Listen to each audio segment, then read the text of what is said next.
On March 14th, I read in Ecclesiastes chapter 7. There were 3 verses that stuck out to me. The first one was verse 5, which says, "It is better to listen to rebuke from a wise person than to listen to the song of fools." So we should surround ourselves with good influences. And then the next verse that stuck out to me was verse 13, which says, "Consider the work of God, for who can straighten out what he has made crooked." So I wrote down that with God, our paths can be made straight.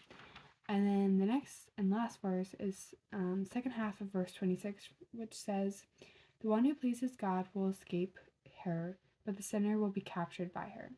So with God, we can escape. March 14th was day 73, and the title was Surrendered Steps, and the key verse was Psalm 51:17, which says, "For the source of your pleasure is not in my performance or the sacrifices I might offer to you." So I wrote down that God loves everything we bring. And the lesson talks about how God needs our heart.